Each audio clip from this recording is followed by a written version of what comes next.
GLTV. GLTV, the place to be. GLTV, the sky's the limit. GLTV, my TV. Your TV, our TV. GLTV.com. GLTV.com. Follow us.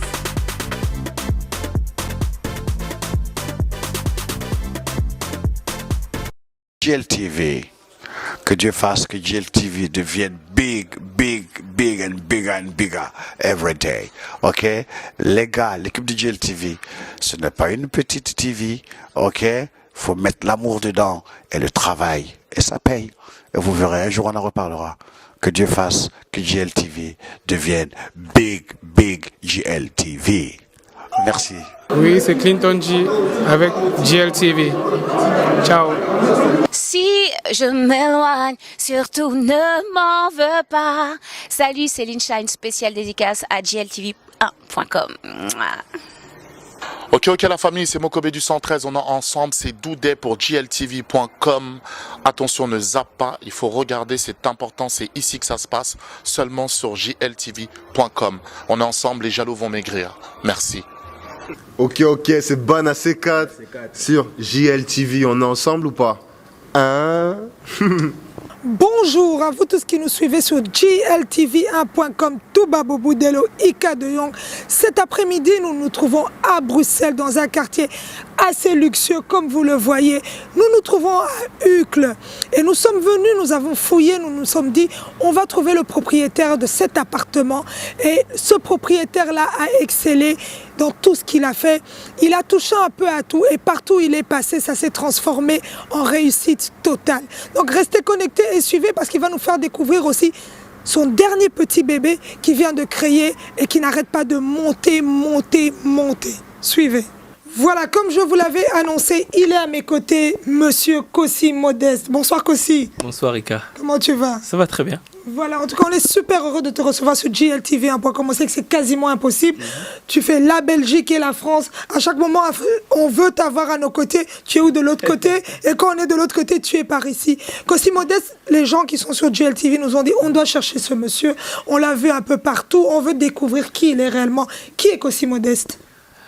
Kossi Modeste est avant tout un entrepreneur, un amoureux du monde en général, comme je me décris à le dire souvent. Je suis un citoyen du monde et un Africain avant tout. Je suis originaire du Togo, mais c'est vrai que j'ai visité pas mal de pays d'Afrique et moi, de toute façon, le monde en général, j'aime le monde en général. Voilà ce qui est Kossi Modeste. Voilà. Et on va parler un peu de ta famille, parce que là, on parle en gros de la personne qui est Kossi Modeste. Tu viens du Togo, un pays en Afrique. Tu es né là-bas? Oui, je suis né là-bas, effectivement, à Lomé. Voilà, tu es né à Lomé, tu es arrivé ici assez jeune? Quand j'étais tout petit, je devais avoir 4-5 ans, donc j'ai pas eu l'occasion de bien connaître le Togo, mais j'y suis retourné après. Voilà. Et ça a été l'expérience?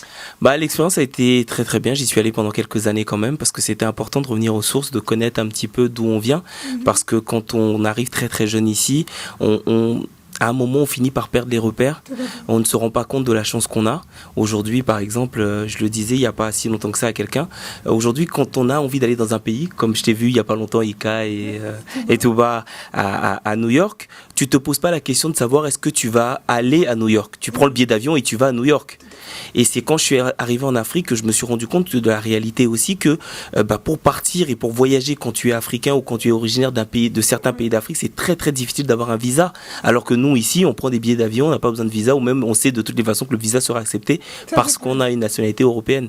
Donc c'est quelque chose qui est important. Et quand je suis revenu aux sources, c'est quelque chose qui m'a aussi beaucoup ouvert les yeux et ça m'a permis d'aller un peu plus vite aussi et d'entreprendre et de vouloir faire aussi des choses différemment par rapport à ce que je faisais avant ce voyage.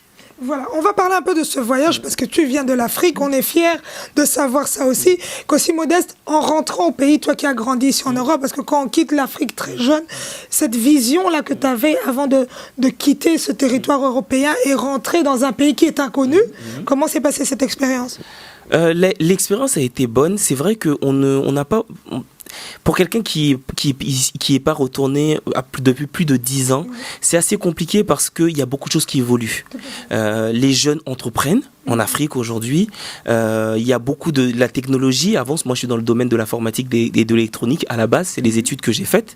Donc, tu vois aussi que le pays bouge, que peut-être qu'il y a 10, 15 ans, il y avait certaines routes qui n'étaient pas là quand tu arrives. Il y a des choses qui ont changé, des immeubles qui ont poussé.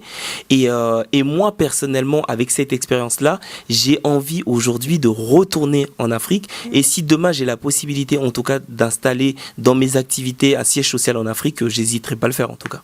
Voilà, donc l'appel est lancé. Cossi Modeste, on t'a vu vraiment sur des différentes facettes, c'est ce que je disais quand je faisais ton intro. On a vu un Cossi Modeste, on va parler d'abord de l'élection Miss. On t'a vu, tu as créé ce concept-là, tu as réuni 2 pays d'Afrique, 2 pays voisins. C'est quelque chose que personne n'avait imaginé. C'est vrai qu'on voit l'élection Miss Congo Kinshasa, on voit l'élection Miss Congo Brazzaville, mais toi tu as créé un concept où tu les as mis en un. L'idée est venue d'où? Alors, l'idée est venue simplement parce que j'ai des amis depuis que je suis tout petit, qui sont des 2 Congos, mais j'ai aussi des amis qui viennent de la Côte d'Ivoire, qui viennent de la Tanzanie, qui viennent du Burundi, du Rwanda, du Ghana ou du Nigeria. Et c'est vrai que on a la chance d'avoir 2 pays frères, parce que c'est important de le dire, qui ont la capitale, qui ont les 2 capitales les plus rapprochées du monde. Et je ne sais pas si tu te rends compte de ce que ça veut dire, du monde. Et c'est aussi des pays qui avaient été réunis dans le temps. Et c'est dommage, et moi je trouvais dommage, même si chacun a son identité, et c'est important de le rappeler, de dissocier, sachant que nous on est en Europe. Et qu'on a aujourd'hui des gens qui viennent des 2 Congos qui se côtoient et qui parlent lingala, qui est la langue commune. Voilà, la langue commune. Et ben, c'était dommage de une fois de plus, sachant que nous on est ici et que c'est pas une élection qui se passe au pays, de dissocier ces deux pays. Donc c'était pour moi important, sachant qu'en plus je n'étais pas du Congo et que moi j'ai plein d'amis du Congo Brazza ou du Congo Kinshasa. C'était important de réunir les 2 pays. Et c'est comme ça que m'est venue l'idée de faire une élection Miss Congo avec les 2 pays réunis. Et on a tellement de choses, encore une fois, et je vais le répéter, je pense, tout au long de cette interview, tellement de choses qui nous divisent aujourd'hui que si on a la possibilité de trouver une petite chose qui peut nous réunir, faisons-le. Faisons en sorte d'être unis et de nous rapprocher. Moi, mon rêve un jour, avant que je quitte cette terre, si c'est possible, c'est d'avoir, un peu comme ce qu'on voit en Europe aujourd'hui, d'avoir toutes les frontières africaines ouvertes. Aujourd'hui, se déplacer en Afrique en tant qu'Africain, c'est très très difficile. Et c'est quelque chose que moi j'ai du mal à comprendre. Moi qui suis du Togo, pour aller au Bénin, la frontière pour la passer, c'est toute une histoire. Pour aller au Ghana, c'est pareil. Pour la Côte d'Ivoire, c'est pareil. Enfin, et je trouve ça dommage. Aujourd'hui, on voit les pays qui ouvrent leurs frontières pour pouvoir avoir justement une fluidité. Et je me dis qu'aujourd'hui, l'Afrique et nos dirigeants devraient aussi réfléchir à cette solution-là, d'ouvrir les frontières pour que les Africains puissent s'échanger entre eux et se connaître surtout.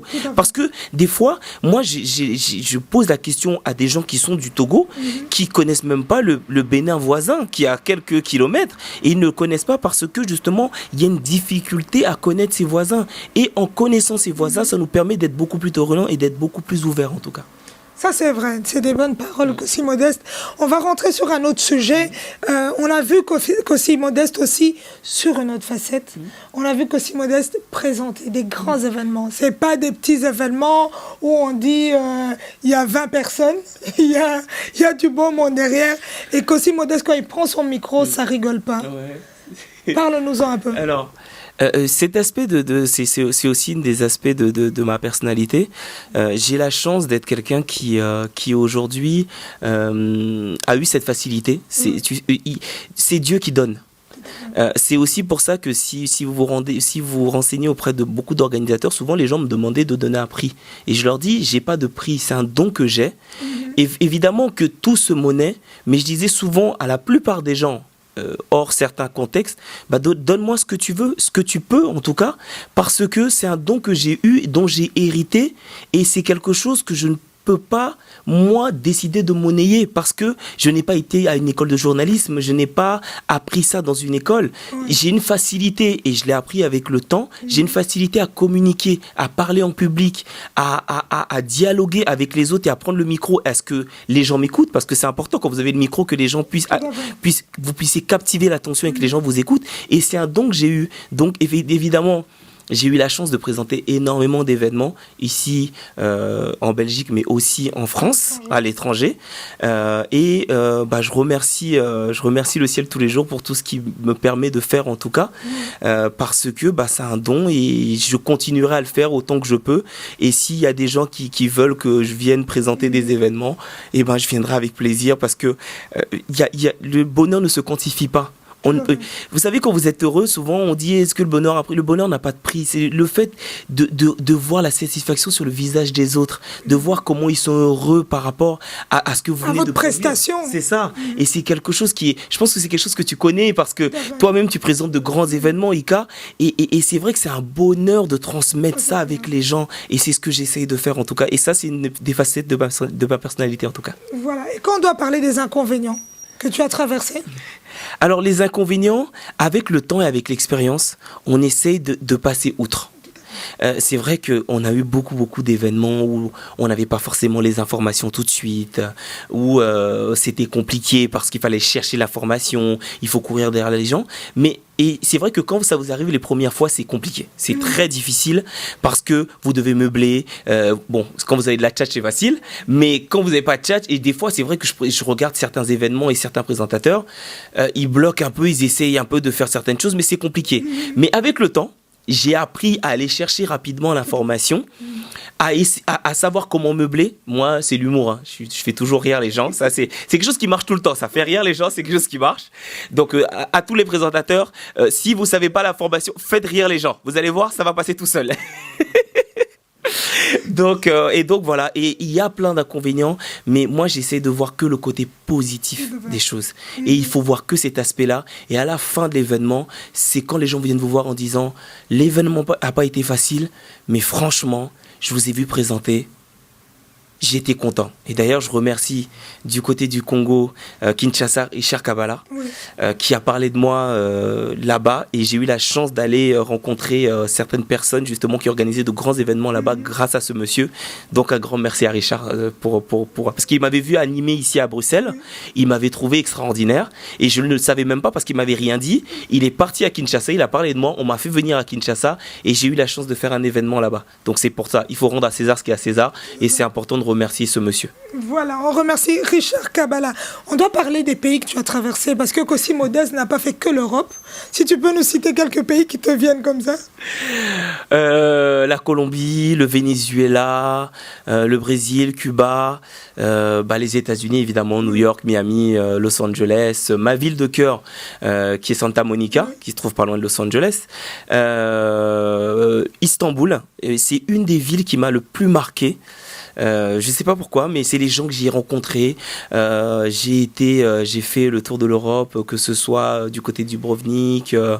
J'ai fait beaucoup de pays. Et la dernière fois, on faisait le recensement avec des amis des pays que j'ai visités. Et il s'avère, si on devait prendre un pays une ville par pays, j'ai fait 33% de la planète. Pour quelqu'un qui a une trentaine d'années, c'est quand même beaucoup. C'est quand même beaucoup. Mais et une rencontre émouvante dans le delta de l'Orénoque, pas loin du Venezuela, avec les Indiens Huaros. Des enfants extraordinaires. Moi, j'ai eu les larmes aux yeux. Je suis quelqu'un de très sensible. Très sensible. Et au moment de partir, parce que ces enfants sont hyper attachants. Moi-même, j'ai pas d'enfants, mais ces enfants étaient tellement attachants. Et au moment de partir, j'avais les larmes aux yeux et c'était quelque chose d'extraordinaire. Si vous avez la chance de voyager, parce que aujourd'hui, je pense que c'est quelque chose qui ouvre l'esprit. Voyager ouvre l'esprit. Si on a la possibilité de voyager, traverser les frontières, traverser les pays et aller voir les autres, aller les connaître parce que c'est une richesse qui est extraordinaire. Et dans des pays d'Afrique que j'ai visités, 2 pays qui ont des histoires opposées, mais qui, quelque part, tellement de choses via leur histoire les rassemblent, c'est le Congo, en tout cas, et le Rwanda. Parce que j'ai eu la chance d'aller dans les 2 endroits, des gens extraordinaires. J'ai vu des gens au Rwanda, il y a Kigali qui parlait lingala très très bien d'ailleurs, qui parle très bien lingala, et des gens au Congo, Kinshasa, qui parlent le Swahili parfaitement, donc ou le Kinyarwanda parfaitement, et c'est vrai que ça m'a fait sourire parce que moi, comme je suis pas de ces deux pays et que j'entends souvent parler de ces deux pays, je me suis dit mais il faut absolument qu'ils se connaissent et qu'ils continuent en tout cas et qu'il y ait la paix un jour entre ces deux pays. Moi, je prône la paix en Afrique et que les peuples se rassemblent et s'unissent et qu'il y ait une paix africaine. Une journée de la paix africaine. Voilà. C'est Donc idée, si on doit créer, on crée une journée de la paix africaine. Ouais, c'est ça. Merci Kossi Modeste. En voyant cette carte, parce qu'on est chez toi, tu nous accueilles chez toi, on te remercie énormément parce qu'on s'est dit on doit t'avoir et tu nous as dit venez chez moi, je suis là, je suis à Bruxelles pour le moment, c'est le seul jour où je peux être présent. Kossi Modeste, en voyant cette grande carte qu'on a trouvée chez toi, je trouve ça fabuleux parce que je me dis quelque part quelqu'un qui a traversé tant de frontières, à chaque fois tu mets une croix sur un pays sur lequel tu es passé et le prochain pays qui est dans la tête de Kossi Modeste, c'est lequel? Alors, le prochain pays, je vais aller du côté de l'Asie, parce que c'est un des endroits que je ne connais pas encore bien. L'Inde, par exemple, que je ne connais pas encore tout à fait. Donc, le prochain pays, c'est l'Inde. Et en ce qui concerne les pays africains, moi, je voudrais faire tous les pays africains. Dont alors, il y a un pays particulièrement que je vais faire dans pas longtemps, c'est le Malawi. Wow. Un petit pays que les gens ne connaissent pas beaucoup et dont on m'a parlé et on m'a dit qu'il y avait des paysages extraordinaires et ma prochaine destination et mon focus en ce moment c'est le Malawi. Voilà, donc the next stop is Malawi. Kossi Modeste. On revient à chaque fois sur ce que Kossi Modeste a fait parce que c'est important, les gens ont besoin de te connaître. On ne peut pas parler du présent sans avoir parlé du passé. On ne pourra pas parler du passé sans avoir parlé du futur. Donc, ça se relie à chaque fois. Donc, on rentre encore sur ce sujet, le passé de Kossi Modeste. Si c'était à refaire, qu'est-ce que tu referais? Si c'était pas... Qu'est-ce que tu referais pas et qu'est-ce que tu referais? Si c'était à refaire, quand je pense à tout ce que j'ai appris, je crois que je referais tout. Pareil. Parce que y a eu des moments difficiles, comme dans toute vie, mais c'est des moments difficiles qui m'ont appris. C'est dans l'adversité que j'ai appris, souvent. J'ai aussi appris dans les moments de bonheur, mais je pense que si c'était à refaire, je referais tout pareil. Tout pareil. Honnêtement. Et s'il y a quelque chose que tu devais rayer, que tu te dis ça, je fais pas? Peut-être certaines erreurs, peut-être certaines choses que j'ai dites à des gens ou des gens que j'ai blessés. Il n'y a pas longtemps, je me suis rendu compte de ça. Je suis revenu, il y a des gens avec qui je ne parlais plus depuis des années, au moins 10 ans je pense, que j'ai cherché leur numéro, je les ai appelés, j'ai fait la démarche de les appeler pour leur demander pardon. Parce qu'avec l'âge, je me rends compte qu'il y a peut-être des gens en route que j'ai blessés, pas intentionnellement ou j'ai pas fait attention, j'ai pas usé d'assez de tact en tout cas dans ma manière de leur parler ou dans les agissements que j'ai eus. Et aujourd'hui en tout cas j'ai essayé de revenir vers ces gens-là, de leur parler et de même s'ils me pardonnent pas tout de suite, en tout cas qu'ils entendent mes excuses et qu'ils puissent me pardonner un jour. Voilà, c'est ce que je fais en ce moment beaucoup. J'ai été plusieurs fois cette année à Lourdes. Parce que c'est important. Moi, ma famille, elle est catholique, mais moi, j'ai fait ma première communion, la confirmation et tout ce qui va avec.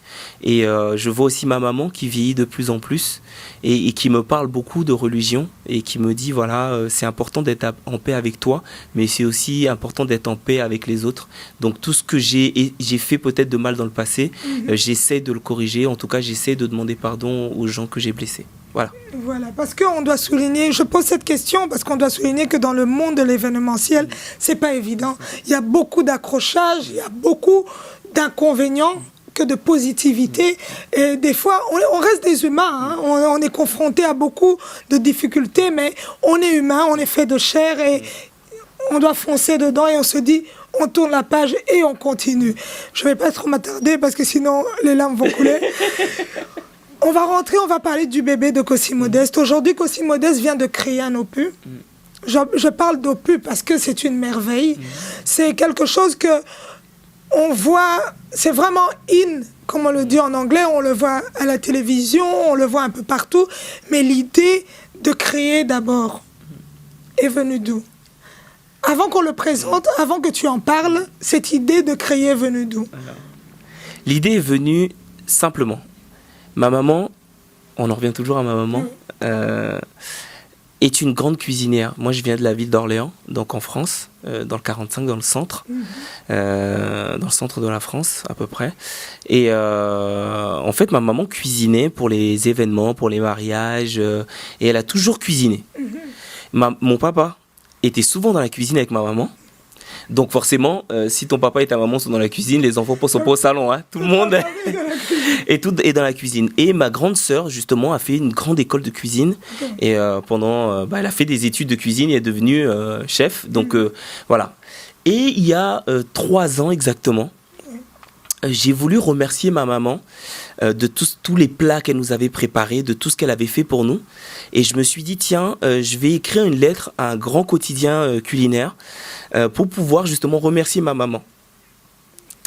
Et à ce moment-là, j'ai été confronté à ce dilemme et de me rendre compte qu'un magazine de ce type-là n'existait pas pour la communauté africaine. Okay. Voilà. On annonce, voilà, c'est comme ça que l'idée est venue. On y arrive, hein? On y arrive petit à petit, mollo. On va le sortir, ce bébé, parce que il a commencé à 1, il est déjà à 2. C'est Afro Cooking Magazine. Kossi Modeste. Je te laisse le tenir. Tu vas nous parler du premier. On voit vraiment une beauté dessus, qu'on salue en passant, Eden. Donc, Kossi Modeste, Afro Cooking. Là, tu as Secret et l'autre, tu as Magazine. On a fait évoluer le logo. Ok, on va recommencer. On recommence par le tout premier avec Eden, Afro Cooking Secret. Donc, tu nous en parles un peu. On veut savoir c'est quoi. Qu'est-ce qu'il y a là-dedans? Pourquoi tu nous as déjà dit c'est d'abord la motivation, c'est maman qui était là. Mais tu te réveilles, tu te dis, moi, Kossi Modeste, je veux créer. J'ai créé auparavant, j'ai fait des choses, j'ai touché un peu ce monde-là de la création. Et là, je me lance dans ce monde-là inconnu. Parce que c'est un monde inconnu. La cuisine, c'est vrai qu'on voit Top Chef, on voit tout ce qui excelle maintenant à Master Chef, on voit tout ce qui excelle à la télévision. Mais Afro Cooking, l'Africain, l'Afro, Kossi Modeste. Alors, c'est vraiment une aventure extraordinaire. Tu parlais tout à l'heure de mon expérience passée, et c'était important. Je vais juste faire une petite parenthèse. Après mon expérience de Miss Congo Belgique, avec tout ce que ça a suscité autour de positif, mais aussi de moins réjouissant, moi, quand j'ai fait cette élection-là, au départ, c'était vraiment pour réunir les Congolais. Mais ça n'a pas forcément été compris. Quand cette idée m'est venue d'Afro Cooking, je me suis dit, je vais plus faire quelque chose pour un pays en particulier, mais je vais réunir le continent entier. Et là, je vais voir, est-ce que mon continent, il est fort? Est-ce qu'il est puissant? Est-ce qu'il peut se réunir autour d'une cause? Et est-ce que c'est possible de réunir le continent autour d'une cause? Voilà Afro Cooking, comment c'est venu. C'est l'aboutissement de beaucoup de choses, parce que souvent, et c'était important quand tu as parlé du passé, parce que souvent les gens te voient sortir un concept et ils se disent, le monsieur il vient d'arriver il y a 4 mois, parce que le magazine n'a que 4 mois, mais non, ça fait plus de 10 ans qu'on est dans ce monde panafricain, qu'on fait des choses pour la communauté. J'ai travaillé avec les plus grands, des gens comme Didier Monceau, comme David Monceau. J'ai travaillé avec beaucoup de gens dans la communauté sur des projets qui n'étaient pas forcément les miens, mais il fallait d'abord apprendre. Avant de courir, il faut savoir marcher, et avant de marcher, il faut savoir ramper. Et c'est comme ça que mon processus est arrivé d'avoir ce bébé aujourd'hui d'Afro Cooking. Donc, je profite au passage, comme je disais tout à l'heure, parce que c'est important pendant que tu es là, Ika, et je sais que tu es regardé, tu es très regardé. Ce projet n'est pas le projet de Kossi Modeste. Ce projet est pour la communauté. Si j'ai eu, via des concepts que j'ai fait dans le passé, à gêner ou à peut-être offenser des gens, je m'en excuse aujourd'hui à ton micro. C'est important parce que j'ai eu quelques petits retours qui m'ont un peu touché parce que certaines personnes n'adhéraient pas forcément au projet par rapport à ce qui s'était passé, à ce qu'il y avait eu dans le passé. Et c'est important d'évoluer, de grandir. Aujourd'hui, ce projet, c'est pas. Il faut savoir aussi laisser le passé et voir l'avenir, voir devant. Si aujourd'hui j'ai offensé des gens, venez. Moi, je suis là pour partager.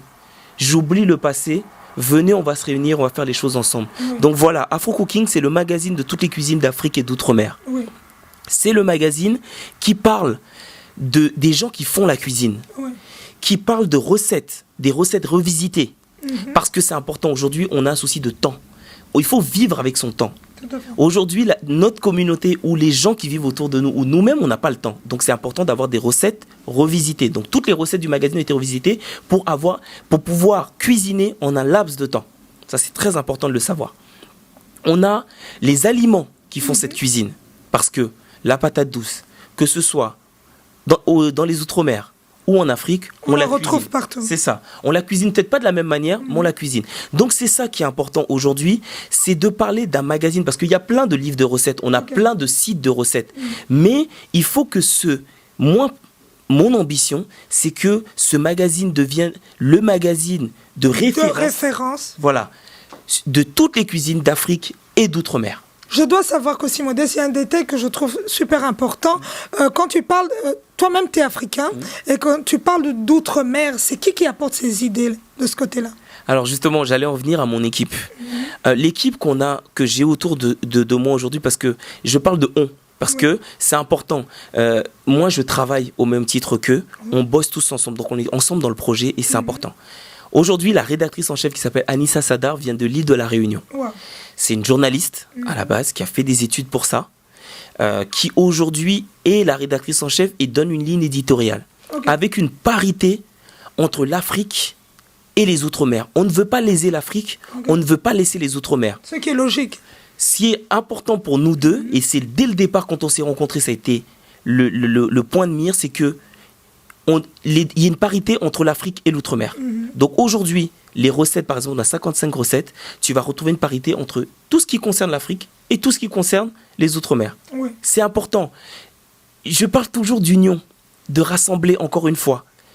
On a tellement de choses qui nous divisent aujourd'hui que quand on a la possibilité d'avoir quelque chose qui nous rassemble, rassemblons-nous. La cuisine, ma maman disait, autour du ventre, il n'y a jamais de guerre. Il n'y a jamais de guerre. Il n'y a jamais de guerre. Quand on parle de ventre, il n'y a jamais de guerre. Donc aujourd'hui, ce magazine, que ce soit musulman, chrétien, juif, athée, bouddhiste, que tu viennes d'Afrique, que tu viennes d'Europe, parce que ce magazine n'est pas que pour la communauté. Moi, je veux partager. Je veux que notre cuisine de cette communauté afro devienne la référence au même titre que la pizza, qu'au même titre que les hamburgers. C'est-à-dire qu'aujourd'hui, quand, je sais pas, un Belge rentre chez lui, il se dit, bon, aujourd'hui, on fait un yassa. Et je me dis, voilà. Et là, je vais dire qu'on aura... C'est du Kossi Modeste. Voilà. Ou quand il rentre, il dit, bon, je fais un dombré aujourd'hui. Il dit aux enfants, je fais un dombré. Et même quand on va voir les pubs à la télé, on dit, bon, aujourd'hui, vous pouvez commander le dombré. Ah, on va dire, mais le dombré... Voilà. C'est... La chikwang. La chikwang, direct. Voilà, poulet mwam. Aujourd'hui, on cuisine le poulet mwam. Voilà ce qu'on veut. Ok. Donc... Là, je vois, il y en a deux. Tu as commencé par le premier, on va parler des recettes. Voilà. Tu en avais 40. Voilà. Et là, on retrouve 55. Kossi Modeste. 15 de plus en combien de mois? C'est un trimestriel. Donc, tous les 3 mois, on sort le magazine. Oui. On a eu la chance, et tu es en exclusivité, et tu le sais, c'est toi à qui je donne la première interview. Merci. C'est important, parce que c'est gltv.com, c'est important de le savoir. Aujourd'hui, on est rentré en kiosque. Faut savoir, on est rentré en kiosque.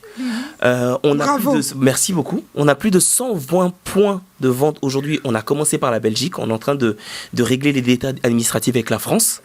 On a un point sur l'île de la Réunion, une librairie centrale aujourd'hui qui distribue le magazine.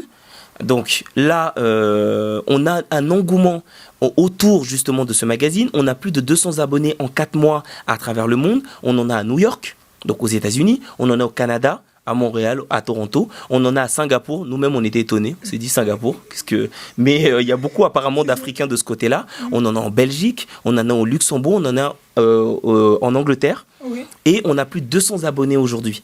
Donc, il y a un tel engouement, nous-mêmes on s'y attendait pas, il y a un tel engouement autour de ce magazine que ça nous pousse aussi à exceller aussi. Donc là, aujourd'hui, on est déjà très actifs parce que là, le mois prochain, enfin, vers le 15 septembre, le 3e numéro sortira dans les kiosques. Oui. Et on est en train de travailler, on a beaucoup de gens qui arrivent. Quand le projet est sorti, c'est vrai qu'au départ, c'était un peu compliqué. C'était pas facile. C'était un peu compliqué. Je remercie au passage le site Nofi, Noir et Fier, à travers son créateur Christian, qui m'a beaucoup conseillé, qui m'a donné beaucoup de conseils et qui m'a guidé. Je remercie évidemment aussi tous les acteurs de la Belgique, en l'occurrence de toi, Ika, à travers JLTV1.com, parce que on a eu à discuter autour de ce projet. Tu m'as encouragé. Je vais remercier aussi Christelle Pandanzila, à travers Root Sevens, à travers le Bruxelles African Market, qui m'a énormément aidé. Et tous les gens, en tout cas, qui ont apporté leur pierre à l'édifice. J'ai Anissa Sadar. Alors, c'est important de remercier aussi mon équipe. Ça, c'est clair. C'est les gens qui se réveillent jour et nuit et qui se disent on est là pour un but. C'est eux qui soutiennent le projet. Anissa Sadar, qui est la rédactrice en chef. Justin Kikunga, qui aujourd'hui est le web design, qui est l'infographiste et le web designer du magazine. Ce qui est très important. C'est important. Il est originaire du Congo, Kinshasa. Voilà, c'est un monsieur, c'est un garçon que j'ai rencontré ici qui aujourd'hui est devenu un ami. Voilà, c'est important de le dire. On a Laure Fournier qui est aussi originaire, qui est originaire du Congo, Kinshasa, qui est métisse, les deux sont métisses en tout cas, qui aujourd'hui qui est journaliste et qui aujourd'hui aussi poste des contenus écrits dans le magazine. On a Reshma Jeta, qui est originaire de l'île de la Réunion, qui écrit. On a une personne qui s'appelle Sabrina Mondélis, qui vient de la Guadeloupe. On a un ami à moi qui est cuisinier, qui lui aussi vient du côté de la Guadeloupe, qui est aussi en France. On a Jamila qui m'aide qui nous a aidé au niveau logistique. On a été à la Foire de Paris, parce qu'il faut savoir qu'on a été à la Foire de Paris. On va en parler. Voilà, 2015. On a Jamila. On a. Alors, vous verrez, vous découvrirez en tout cas toutes les personnes. On vous laisse découvrir aussi. Voilà. On a Nathalie qui est à Marseille. On a Mims qui est elle marocaine libanaise. Et c'est elle qui valide à partir du deuxième, parce que sur le premier on a eu quelques critiques et c'était important de les prendre en compte. Et c'est elle qui valide aujourd'hui la qualité photo. C'est-à-dire que si elle dit que la photo passe pas, on ne prend pas. Donc, voilà, c'est-à-dire que c'est elle fait que ça. Elle valide les photos. Donc Mims et toute l'équipe et tous les gens qui ont eu à apporter leur pierre à l'édifice, je les remercie. Je sais que j'en oublie certains qui vont me dire pourquoi tu m'as pas cité. Je remercie tout le monde. Il y a un détail aussi qui me tient un peu à cœur et que je dois souligner, qu'aussi Modeste, il y a... Moi, je ne sais pas comment vous avez fait ça, je ne sais pas qui est derrière ça, mais la qualité du magazine. On doit en parler, parce que souvent, quand quelqu'un sort un magazine, on parle du contenu, on parle de tout, mais la qualité, vous avez même pas pris l'étape à se dire, on commence par un petit truc. Là, c'est directement du professionnalisme, la qualité, la perfection dans la qualité. Donc, c'est venu comment? C'est qui est derrière tout ça? C'est qui s'est dit, moi je veux que ça soit du high level. Je veux pas tâtonner, je veux pas qu'on m'offre quelque chose où je dois me dire, je dois retoucher. Déjà, vous commencez très haut. Qu'aussi Modeste, qui est derrière ça? Alors, évidemment, moi et l'équipe, parce que c'est important de toujours souligner l'équipe. Ce qui se passe aujourd'hui, c'est que je me suis aussi rendu compte que notre cuisine ne jouissait pas forcément d'une bonne image. Faut le dire. Ici en Europe en tout cas. Voilà pourquoi je le souligne aussi. C'est important parce que quand tu parles même à mes collègues qui sont blancs, de cuisine africaine, des fois ils ont un peu de réticence à se dire l'hygiène des fois n'est pas bonne, alors que peut-être que d'autres cuisines, pas forcément les nôtres, c'est pire. Mais on ne sait pas pourquoi cette image est restée dans l'esprit des gens de se dire que la cuisine africaine, il n'y avait pas forcément une bonne image. Tantôt plus tôt. Voilà. Si en plus, nous, on fait un média qui est Afro Cooking, le magazine de toutes les cuisines d'Afrique et d'Outre-mer, on ne met pas la qualité qu'il faut, mais autant ne rien faire. Ça, par contre, c'est quelque chose que j'ai appris avec le temps. En apprenant auprès des plus grands, c'est là où tu vois aussi l'excellence. Parce que il faut apprendre de tout le monde, mais il faut apprendre des plus grands et de ceux qui ont réussi. De ceux que j'ai appris et que j'admire et qui ont réussi, ils ont toujours souligné avoir l'excellence. C'est aussi pour ça que quand ce magazine sortait, j'ai dit, on ne va pas faire du demi-mesure, sinon on ne le fait pas. Ok. Rentrer en kiosque, c'était important. Mais rentrer en kiosque pour rentrer en kiosque, ça ne m'intéressait pas. Ok. Ce qui était important, c'était d'avoir la qualité. Quand quelqu'un prend le magazine, il se dit « Waouh !» C'est lourd. Ah là, j'ai pris une claque. Là, c'est lourd. Là, c'est quelque chose. Et c'est marrant parce que depuis que ce magazine est sorti, il y a beaucoup de gens qui me posent la question en disant bon, entre Africains, on se connaît. Hein. C'est qui le blanc derrière là? Bon, ok, tu dis bon, c'est toi le créateur, tu as eu l'idée, tout ça. Bon, ok, c'est bien. Oui. Mais qui le est blanc derrière là, c'est qui? Bon, faut dire la vérité. On est entre nous, c'est des frères et sœurs. J'ai dit non, c'est moi. Et souvent, les gens sont étonnés de se dire qu'on est capable. Et malheureusement, c'est l'image qu'on a aujourd'hui. Ouais. C'est que dès qu'on fait quelque chose de qualité, et ben souvent on se cache parce que soit parce que les choses sont pas en règle, parce que la société n'est pas déclarée, parce que voilà, on se connaît, hein, on sait, ouais, on essaie de pousser un peu les choses. Donc c'est important aujourd'hui de souligner que les gens qui sont derrière ce magazine aujourd'hui, qu'ils soient des Outre-mer ou d'Afrique, il n'y a que nous. Les deniers qui ont été mis dans ce magazine qui aujourd'hui est en kiosque, c'est que nous. On n'a eu aucun financement. On n'a pas eu de financement de la commission, de machin. D'ailleurs, s'ils veulent nous en donner un peu... Tant mieux. La francophonie, tant mieux. On veut bien, on prend tout. Hein. Les ministres de la culture africains, tant mieux. Hein. On ne va pas négliger aussi la rentrée financière. Mais aujourd'hui, ce magazine est entièrement financé par l'équipe et par nous. Okay. C'est important de le souligner et de le répéter. Donc le message est lancé pour toute personne qui veut s'associer à Afro Cooking. Vous êtes la bienvenue. On est ouvert. On vous attend. On est ouvert. Voilà. On va vite parler de la foire de Paris. Ouais. Parce qu'on sait que ce n'est pas évident. Je peux dire en un clin d'œil, vous vous êtes réveillé, vous avez créé, le lendemain vous vous trouvez là. C'est pas évident. 10 jours qu'aussi modeste. Un mois après la sortie du magazine, j'ai eu la chance de rencontrer une grande dame qui travaillait pour la Foire de Paris, qui est Marina Marville. C'est important parce que cette dame, aujourd'hui, est en train d'entreprendre aussi beaucoup de projets en Afrique. Oui. C'est quelqu'un qu'on connaît à Paris, qui a fait de grandes foires à Paris, quel que soit ce que certains en pensent. C'est une grande dame. Oui. Un mois après la sortie du magazine, elle gérait toute la partie Outre-mer, Afrique, monde en tout cas, de la Foire de Paris. Elle a vu le magazine sur Internet, elle a vu Eden, elle m'a contacté, elle m'a dit tiens, on pourrait se rencontrer.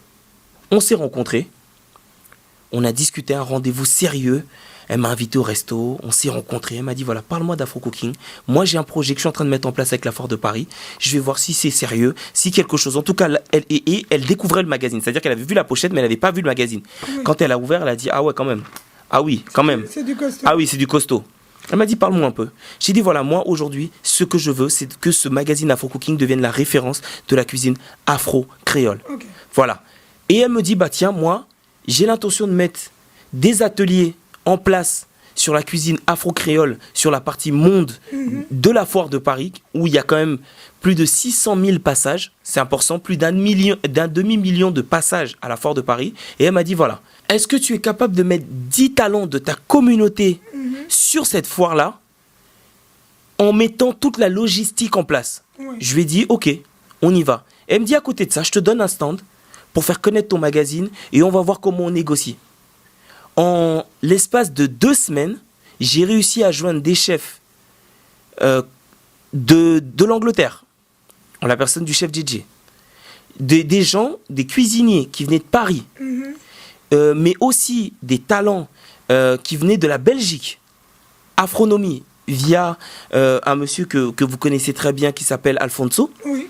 Donc j'ai eu la chance d'avoir aussi Kaipi Crew, c'est 2 superbes nanas qui font des cocktails exotiques à base de caipirinha, mais exotiques. Donc pendant 10 jours, on a eu à animer les ateliers à la Foire de Paris, avec à chaque fois un public de minimum 50, 60, voire des fois 100 personnes. D'ailleurs, dans le magazine, dans le deuxième magazine, on a fait un dossier spécial sur ça. Et je tiens à remercier toutes les personnes qui ont contribué à ça. On a eu la chance d'avoir une partenaire extraordinaire qui nous a fourni aussi les aliments en la personne de Katia Robert, que je tiens à remercier, qui a un magasin à Château-Rouge qui s'appelle Togo Exotique, qui nous a fourni tous les aliments. Elle a fait les courses elle-même, elle est partie à Rungis le matin à 4 heures et elle nous a fourni en temps en heure tout. C'est important de donner à César ce qui est à César. Et tous les gens qui ont participé à ces ateliers ont été très très satisfaits. On est parti du Congo, du Mali, du Sénégal. On a eu des gens de la Réunion, de la Guadeloupe, de la Martinique. Et je tiens à remercier tous les gens qui nous ont fait confiance, tous les chefs, tous les talents qui sont venus pendant 10 jours, qui ont donné de leur temps bénévolement et gratuitement. Oui. Et ça a été une expérience extraordinaire. Et j'espère que l'année prochaine, je reverrai les mêmes personnes et qu'on aura la chance d'être là-bas, parce que c'est une expérience unique. Parce qu'on avait un public divers et varié. Les gens, on a fait des bouchons réunionnais, mais les gens étaient... On a fait des yassa, c'était un régal. Et merci à tous les gens à travers le monde qui nous donnent cette force de continuer et de nous battre pour ce magazine Afro Cooking, le magazine de toutes les cuisines d'Afrique et d'outre-mer. Voilà. Moi, je vais parler de quelque chose qu'aussi modeste. Il est en français. Oui. On sait que c'est une langue que, bon, il y a bien des gens qui parlent cette langue, mais on aimerait bien, pour ces gens qui ont une langue qu'on peut retrouver, l'anglais par exemple. Ça te tente pas un jour de te dire qu'on se balance aussi vers le worldwide Afro Cooking? Alors, déjà, le nom Afro Cooking est déjà en anglais. Mais c'est vrai qu'effectivement, en ce moment, on est en train de travailler dessus. C'est important, un peu comme la musique. Moi qui étais un peu dans ce domaine événementiel et de la musique, quand un chanteur commence à chanter, pour moi, sa langue maternelle, c'est la langue qu'il maîtrise la mieux. C'est là où, pour moi, il chante le mieux. Donc, c'était important pour moi qui parle le français de commencer par le français. En ce moment, on est en train de travailler avec une équipe anglo-saxonne. Je ne dévoile pas tout, mais pour pouvoir, en fait, avoir Afro Cooking en anglais.